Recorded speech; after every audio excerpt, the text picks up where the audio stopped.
আসুন, আজ আপনাকে আমি একটা গল্প শোনাই। একবার এক চক্ষুহীন মানুষ মন্দিরে গেল ঈশ্বরের দর্শন করার জন্য। এবারে যখন ওখানে উপস্থিত লোকেরা জানতে পারল যে এই ব্যক্তি চক্ষুহীন, তখন কিছু লোক তাকে উপহাস করতে শুরু করে দিল। যে ব্যক্তি সম্পূর্ণরূপে দৃষ্টিহীন, সে কি করতে এসেছে এখানে? হয়তো সে ঈশ্বরের কাছে নালিশ করতে এসেছে যে কেন আপনি আমার দৃষ্টি কেড়ে নিলেন।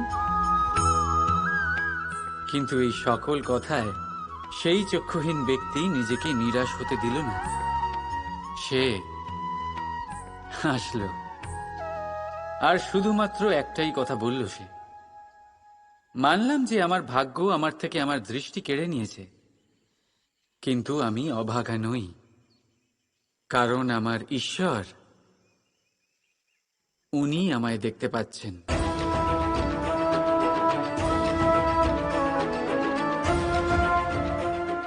তাই মনে রাখবেন, দৃষ্টি নয়, দৃষ্টিভঙ্গি আবশ্যক। যদি আপনার দৃষ্টিভঙ্গি শুভ হয়, তাহলে অশুভর মধ্যেও আপনি শুভ দেখতে পাবেন। আর মন প্রসন্ন হয়ে বলবে, রাধা রাধা। ক্রোধ মনের এমন এক অবস্থা যখন মানুষ তার মনের অবাধ্য হয়ে কাজ করে। লোভ মনের সেই অবস্থা যেখানে স্বার্থ করুণার থেকে আগে কাজ করতে থাকে। প্রতিশোধ যেখানে মানুষ অপরের থেকে বেশি নিজেই নিজের ক্ষতি করে খুশি হয়। আর হিংসা যেখানে মানুষ নিজের অস্তিত্বই হারিয়ে ফেলে, সে সম্পূর্ণ আলাদা হয়ে যায়। অপরদিকে আনন্দ সেই অনুভূতি যেখানে আত্মা শরীরের থেকে বেশি প্রসন্ন হয়। আর প্রেম সেই পরম অনুভূতি যেখানে আমাদের দুঃখ সবার মাঝে ভাগ হয়ে যায় আর সবার সুখ আমাদের মধ্যে মিশে যায়। তাই আপনি ক্রোধ, হিংসা, লোভ আর প্রতিশোধের আগুনে জ্বলবেন, নাকি আনন্দে থেকে প্রেমের সাথে এই জীবন উপভোগ করবেন? সিদ্ধান্ত আপনার, কারণ আমি আমার সিদ্ধান্ত আগেই নিয়ে নিয়েছি। রাধা রাধা। এই পাত্রের গুরুত্ব আমরা নিজেদের জীবনে বেশ ভালোভাবেই জানি।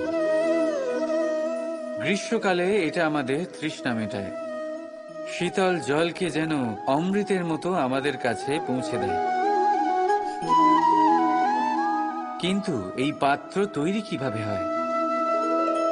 আপনি কি এই প্রক্রিয়ার বিষয়ে জানেন? সবার আগে কুমোর নিজের পা দিয়ে মাটি পিষতে থাকে, সেটা মেশায়, আর তারপরে সেটা চাকার উপরে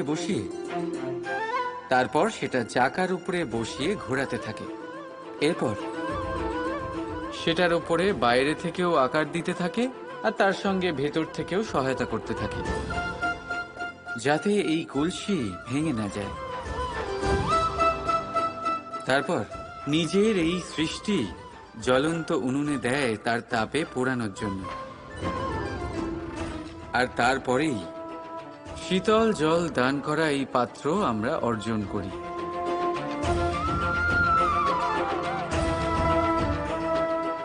একজন সর্বশ্রেষ্ঠ গুরুও তাই করেন। সবার আগে আমাদের মনের ভাবনাগুলিকে অন্তর থেকে বার করার জন্য আমাদের পিষতে থাকেন, তারপর দৃঢ়ভাবে আমাদের আকার দেন, আবার তার সাথে সাথে আমাদের সাহায্যও করেন।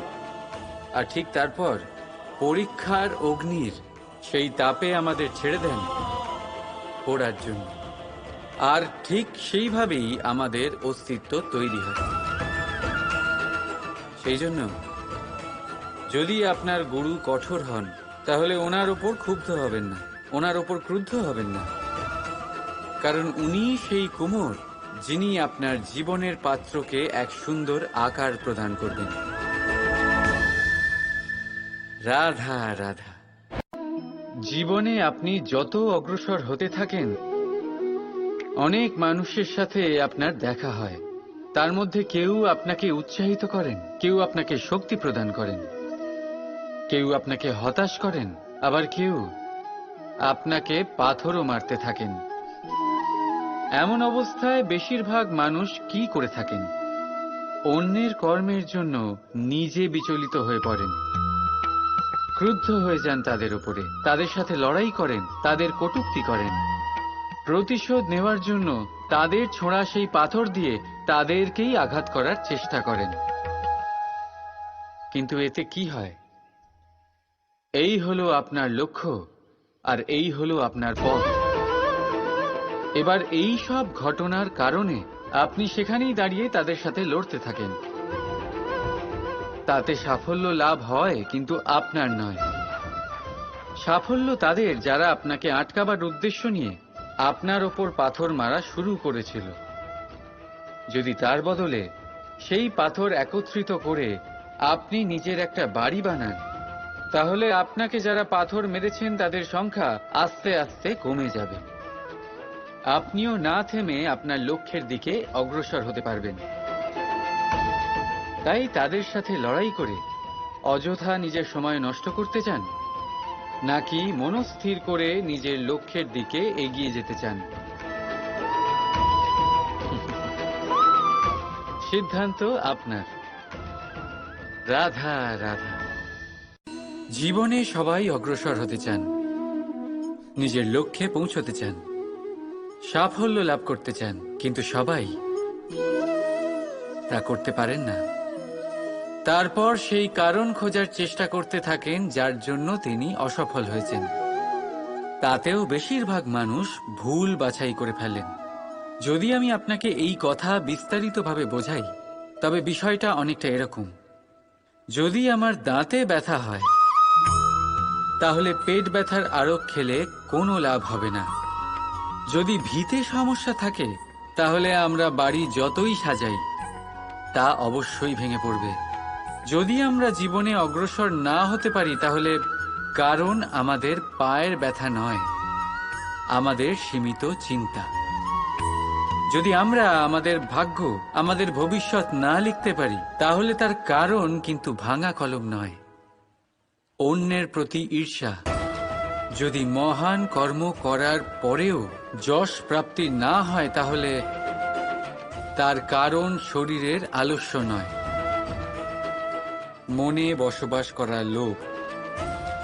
তাই সবার আগে নিজের অসফলতার কারণ সঠিকভাবে বোঝার চেষ্টা করুন, আর তারপর ঠিকভাবে সেখান থেকে বেরিয়ে আসার চেষ্টা করুন।